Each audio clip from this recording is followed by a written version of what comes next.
Hey, this is Lahsiv, and today I'm gonna help you catch Zekrom. Now, I haven't made a video about many of the previous events. Um, for Reggie Steel and Reggie Ice, Christmas came up, so I was really busy. And to be honest, a lot of the ones previous to that didn't have much of a strategy that I found. Like for something like Arceus, I just had to use a lot of items, and Monferno, I just kind of used normal type of play where you're trying to look for the best combos possible with the best team you can have.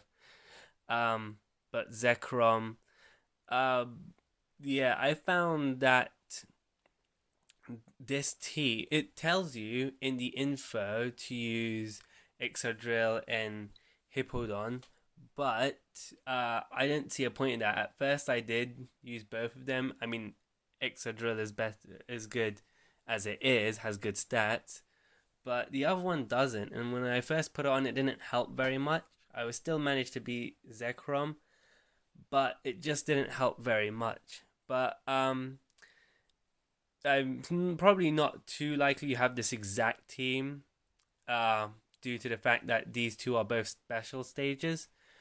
But you could probably find other Pokemon which you have on your team which are also really good. And these Pokemon over here, I last time I've beaten him twice, and the last time I beat him with 10 moves remaining.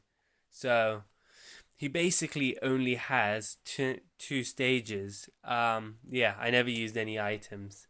So I reckon the way I was doing it must have been pretty good if I didn't have to use any items and I had 10 moves remaining out of the 30. So what I did is first you can kind of ignore this section. I don't really think it's too necessary to have block smash or anything. Um, his disruption stays the same throughout. It's just either he transforms three of your Pokemon into Zekrom or icons, or he transforms them into unbreakable blocks. So basically, what I try to do at this stage is just do the best move I can see, and to not worry about this part over here too much.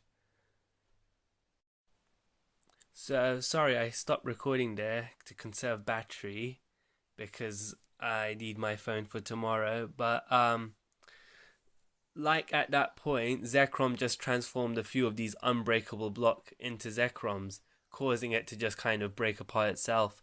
So this is what the first stage will kind of look like and be like. It would just like when you're lucky, this stage will just keep destroying itself. I mean, this half of the screen.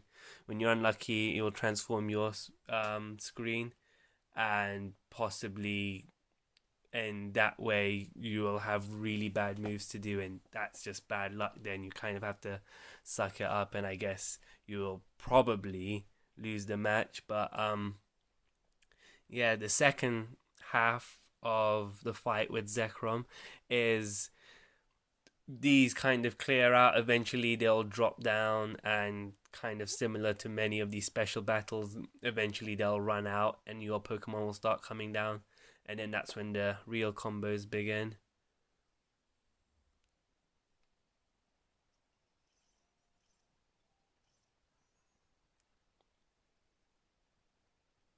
So here's a countdown one. In the next move, he should do a disruption. Yeah, as you seen, it's happened again. It'll just create combos and stuff.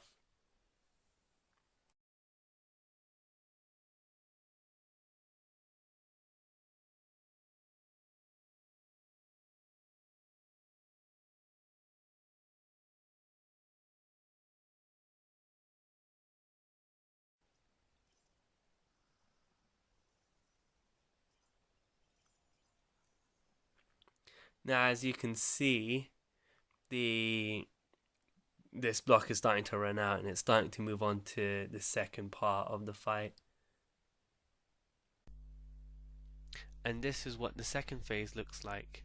as you can see, the left half of the screen is no longer filled up with unbreakable blocks and Zekroms.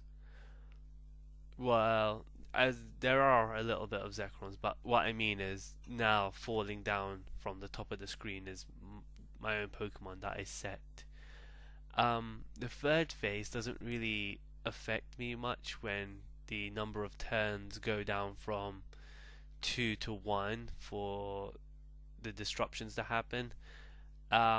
It might be an issue if you're using something like some Pokemon like Gengar, because it's not a kind of Pokemon which kind of wipes out parts of the screen.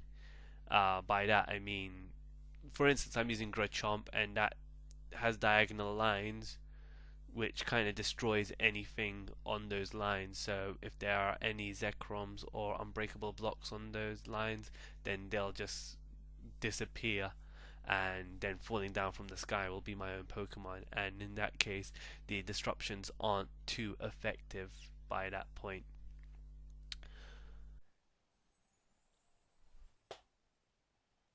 Now I've caught Zekrom already, so the catching screen won't come up, but I did record the 10 moves left, so I'll play that now.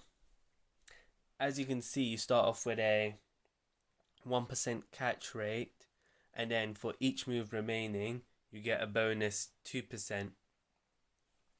So 21% ain't that great, but I had to use a great ball, so that boosted up to 42%, and that is pretty good in my opinion, and especially for going itemless. So I caught it with just one great ball, which means that's even cheaper than using attack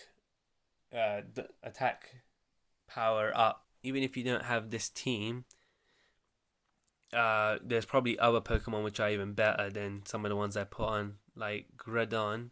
But if nothing else, I hope this video helped you in showing you the 3 phases of the battle. Anyway, that's all I have to say for this level. If by any chance you're interested in point and click games, in specifically Manic Mansion, then I am doing a fact-based commentary playthrough of Manic Mansion Deluxe, where I point out trivia and compare it to previous games in the series. Well, not in the series, but this deluxe one is a later remake, and well, you'll learn all about it in the playthrough if you check it out. So if you are interested, maybe you'd like to check it out. But until then, I'll see you next time.